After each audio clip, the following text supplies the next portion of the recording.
ನಮಸ್ಕಾರ. ನಮಸ್ತೆ. ನಾನು ಕನೆಕ್ಟ್ ಇಂಡಿಯಾದಿಂದ ಬಂದಿದ್ದೀನಿ. ಸುಮಾರು ವರ್ಷದಿಂದ ನಾವು ಆಮ್ ಆದ್ಮಿ ಪಕ್ಷದಿಂದ ಕಾರ್ಯನಿರ್ವಹಿಸುತ್ತಿದ್ದೇವೆ. ಮತ್ತು ಮೊನ್ನೆ ಕೂಡ ಒಂದು 5-6 ತಿಂಗಳಿಂದ ಆಮ್ ಆದ್ಮಿ ಪಕ್ಷದಿಂದ ತಟಸ್ಥವಾಗಿದೆ. ಮತ್ತು ಯಾವುದೇ ರೀತಿಯಾಗಿ ಪಕ್ಷ ಕಾರ್ಯಕ್ರಮಗಳನ್ನು ತೊಡಗಿಸ್ಕೊಳ್ತಾ ಇಲ್ಲ.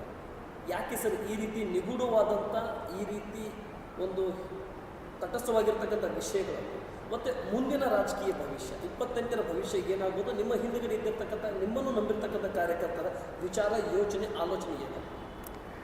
ನಾನು ತಟಸ್ಥ ಆಗಲಿಕ್ಕೆ ಮುಖ್ಯ ಕಾರಣ ಏನಂದರೆ, ಕರ್ನಾಟಕ ರಾಜ್ಯದ ಆಮ್ ಆದ್ಮಿ ಪಕ್ಷದ ಚುಕ್ಕಾಣಿ ಹಿಡಿದಿರ್ತಕ್ಕಂಥ 2-3 ಜನ ಕಾರ್ಯಕರ್ತರ ಭಾವನೆಗಳಿಗೆ ಮತ್ತು ಪಕ್ಷ ಯಾವ ರೀತಿಯಲ್ಲಿ ನಡಿಬೇಕು, ಯಾವ ವಿಷಯಗಳನ್ನು ನಾವು ಎತ್ಕೋಬೇಕು ಅನ್ನೋದರ ಸ್ಪಷ್ಟ ಗುರಿ, ಸ್ಪಷ್ಟ ದಿಕ್ಕು ಅವ್ರಿಗೆ ಗೊತ್ತಿಲ್ಲ. ಸೊ ಅಂಥವ್ರ ಜೊತೆ ಕೆಲಸ ಮಾಡೋದ್ರಿಂದ ಪ್ರಯೋಜನ ಇಲ್ಲ, ಅದು ವೇಸ್ಟ್ ಆಗ್ತೈತಿ ಅಂಥೇಳಿ ನಾನು ತಟಸ್ಥ ಆಗಿದ್ದೀನಿ.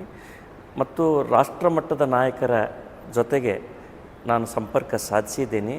ಆದರೆ ದೆಹಲಿ ಚುನಾವಣೆ ಇರೋದರಿಂದ ಅವರು ಅದರಲ್ಲಿ ಬ್ಯುಸಿಯಾಗಿದ್ದಾರೆ. ದೆಹಲಿ ಚುನಾವಣೆ ನಂತರ ರಿಸಲ್ಟ್ ಏನಾದರೂ ಆಗ್ಬೋದು, ಅದು ಮುಖ್ಯ ಅಲ್ಲ.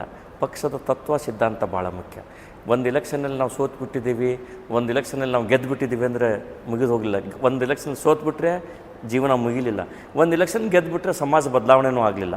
ಇದು ನಿರಂತರ ಪ್ರಕ್ರಿಯೆ. ಈ ಪ್ರಕ್ರಿಯೆ ಹೀಗೆ ಮುಂದುವರಿತೈತಿ. ಹೀಗಾಗಿ ರಾಷ್ಟ್ರಮಟ್ಟದ ನಾಯಕರು ರಾಜ್ಯದ ಆಗು ಹೋಗುಗಳ ಬಗ್ಗೆ, ಆಮ್ ಆದ್ಮಿ ಪಕ್ಷದ ಮುಂದಿನ ಗುರಿಯ ಬಗ್ಗೆ, ದಿಕ್ಕಿನ ಬಗ್ಗೆ ಅವ್ರು ನಿರ್ಧಾರ ಮಾಡ್ತಾರೆ. ಅಂಥ ಸಂದರ್ಭದಲ್ಲಿ ನಾವು ನಮ್ಮ ಸ್ಪಷ್ಟ ನಿರ್ಧಾರವನ್ನು ತೆಗೆದುಕೊಳ್ತೀವಿ. ಇಲ್ಲದೆ ಹೋದರೆ ನನ್ನ ಕಾರ್ಯಕರ್ತರು ಜೊತೆಗೆ ನಾವಿದ್ದೇವೆ. ನನ್ನ ನಂಬಿ ಬಂದಿರತಕ್ಕಂಥ ಕಾರ್ಯಕರ್ತರು ಯಾರನ್ನೂ ಮಧ್ಯದಲ್ಲಿ ಬಿಡೋ ಪ್ರಶ್ನೆಯೇ ಇಲ್ಲ. ನಾವು ಈ ಹೋರಾಟ ಮುಂದುವರಿಸಲೇಬೇಕು. ಅದಕ್ಕೆ ಸೂಕ್ತವಾದ ಮತ್ತೊಂದು ಪ್ಲಾಟ್ಫಾರ್ಮ್ ಆಗಲಿ, ಅಥವಾ ಇರ್ತಕ್ಕಂಥ ಪ್ಲಾಟ್ಫಾರ್ಮನ್ನು ಸರಿ ಮಾಡೋದಾಗಲಿ, ಅಥವಾ ಮತ್ತೊಂದು ಪ್ಲಾಟ್ಫಾರ್ಮ್ ಆಗಲಿ ಮಾಡಬೇಕಾದಂಥ ಅನಿವಾರ್ಯತೆ ಬರ್ತೈತಿ. ಅದು ನಾವು ಮಾಡೇ ಮಾಡ್ತೀವಿ. ಸರಿ ಸರ್, ಈಗ ಸದ್ಯ ಮಟ್ಟಿಗೆ ನಡೀತಾ ಇರುವಂಥ ಕಾರ್ಯಕ್ರಮ, ನಡೀತಾ ಇರುವಂಥ ಪೊಸಿಷನ್ ಮೇಲೆ ಯಾವ ರೀತಿ ನಿರ್ಣಯ ತಗೊಳ್ಳಿಕ್ಕೆ ತಾವು ಸಿದ್ಧರಾಗ್ತಾ ಇದ್ದಾರೆ ಅಥವಾ ತಟಸ್ಥವಾಗಿದ್ದೀರಾ? ಇಲ್ಲ, ನಾನು ಕಳೆದ ಈಗ ಒಂದು ತಿಂಗಳಿಂದ ನಾನು ಫುಲ್ ಮತ್ತೆ ಆ್ಯಕ್ಟಿವ್ ಆಗಿದ್ದೀನಿ. ಇಡೀ ರಾಜ್ಯದ ಪ್ರವಾಸವನ್ನು ಮಾಡ್ತಾಯಿದ್ದೀನಿ.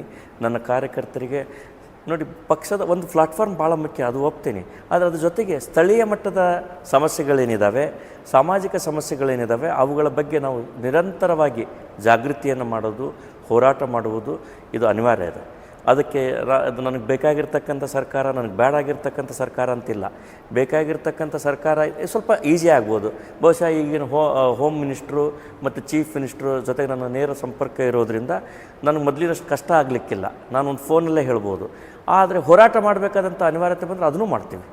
ಸೊ ಆದರೆ ಹೋರಾಟ ಇರಲೇಬೇಕಾ, ವಿಷಯ ಇರಲೇ ಇರ್ತಾ.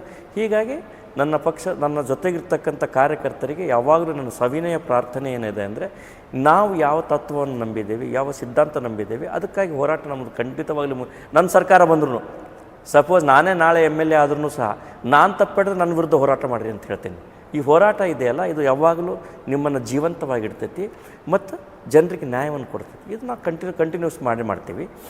ನನ್ನ ಜೊತೆಗೆ ಬಂದಿರತಕ್ಕಂಥ ಹಲವಾರು ಹಿರಿಯ ನಾಯಕರಿಗೆ ಕಳೆದ ವಾರ ಸಹ ನಾನು ಬೆಂಗಳೂರಿನಲ್ಲಿ ಒಂದು ಸಭೆ ಮಾಡಿದ್ದೇವೆ. ಅಲ್ಲಿಯೂ ನಾನು ಅದನ್ನು ರಿಕ್ವೆಸ್ಟ್ ಮಾಡಿದ್ದೀನಿ. ಬಹುಶಃ ನಾವೀಗ ರಾಜ್ಯ ಮಟ್ಟದ ಪ್ರವಾಸ ಮಾಡ್ತೀವಿ.